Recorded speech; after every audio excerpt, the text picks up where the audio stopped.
উপকারভোগীর সংখ্যা ও পদ্ধতি বিবেচনায় বিশ্বের বৃহত্তম পুনর্বাসন কর্মসূচি মুজিব বর্ষের আশ্রয়ণ প্রকল্প ভূমিহীন, গৃহহীন, ছিন্নমূল অসহায় দরিদ্র মানুষের মাঝে চতুর্থ পর্যায়ে আগামীকাল জমিসহ 22,101টি একক ঘর হস্তান্তর করবেন প্রধানমন্ত্রী শেখ হাসিনা। এ পর্যন্ত পুনর্বাসিত 41,48,000 নাগরিকের মধ্যে শুধু এই আশ্রয়ণ প্রকল্পেই ঠাঁই পেয়েছেন 28 লাখ। রিপোর্টে আরও জানাচ্ছেন মোহাম্মদ নুরুন নবী, ছবি তুলেছেন আব্দুর রাজ্জাক। এই বাংলায় একজন মানুষও ভূমিহীন, গৃহহীন থাকবে না। আমৃত্যু এ স্বপ্ন লালন করেন জাতির জনক বঙ্গবন্ধু শেখ মুজিবুর রহমান। লাল সবুজের ঘরগুলো যেন তার সেই স্বপ্নেরই বাস্তব প্রতিবিম্ব। এক সময় খোলা আকাশ আর রাস্তায় ছিল যাদের ঠিকানা, তারাও পাচ্ছেন মাথা গোঁজার ঠাঁই। 2 শতক জমিতে সেমি পাকা ঘর, লাখ লাখ মানুষের স্বপ্ন এভাবেই পূরণ করে দিচ্ছেন বঙ্গবন্ধু কন্যা প্রধানমন্ত্রী শেখ হাসিনা।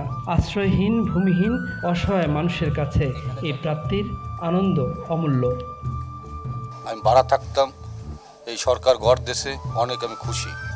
40 বছর ভাড়া বাড়ি রয়েছি, এইবার আল্লাহ আমাকে একটা ঘর মিলিয়ে দিয়েছে। শেখ হাসিনা আমাকে একটা ঘর মিলিয়ে দিয়েছে। বারবার সে নির্বাচিত হোক, যাতে আমাদের মতো হতদরিদ্র আর কেউ রাস্তা রাস্তায় না ঘুরে বেড়ায়। এবারে গণভবন থেকে ভার্চুয়ালি যুক্ত হয়ে 22,101টি পরিবারকে খুলনার বারাসত সোনার বাংলা পল্লী, পাবনার বেড়ার চাকলা ও নোয়াখালীর বেগমগঞ্জের আমানুল্লাহপুর আশ্রয়ণ প্রকল্পের ঘরগুলো বুঝিয়ে দেবেন প্রধানমন্ত্রী শেখ হাসিনা। আমাকে যে ঘর দিছে শেখ হাসিনা, আমাকে যে তাড়ানোর ঠাই দিছে, মাথার তলে ছায়া দিছে, তার জন্য আমরা দোয়া করি। আমরা একটু মাথা গোঁজার ঠাই পাইছি, আমার সন্তানের একটা ঠিকানা হয়েছে। দেশের সব উপজেলায় 24,000 একর জমিতে 25,000 আশ্রয় কেন্দ্রে এ পর্যন্ত জমি বন্দোবস্ত সহ ঘর পেয়েছে 2,38,851 পরিবার।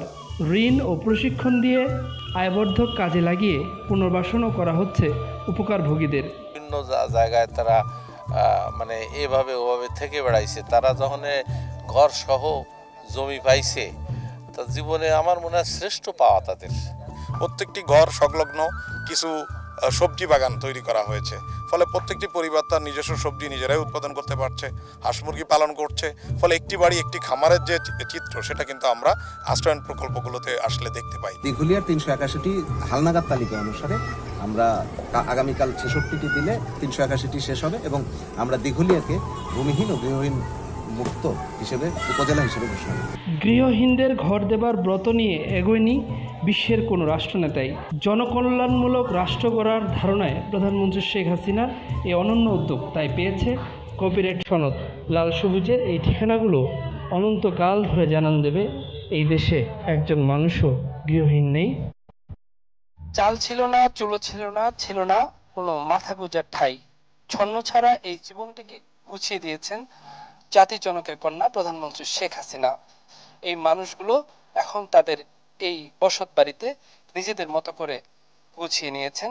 এক একটি বাড়ি যেন এক একটি খামার, এবং তাদের অর্থনৈতিকভাবে স্বাবলম্বী করার জন্য বেশ কিছু উদ্যোগও চালু রয়েছে। এই মানুষগুলো চান এই বাংলাদেশে যেন এরকম জনকল্যাণমূলক সরকার বারে বারে আসে, আর কোনো মানুষ যেন গৃহহীন না থাকে। মোহাম্মদ নুরুন নবী, 21 টেলিভিশন, দিঘলিয়া, খুলনা।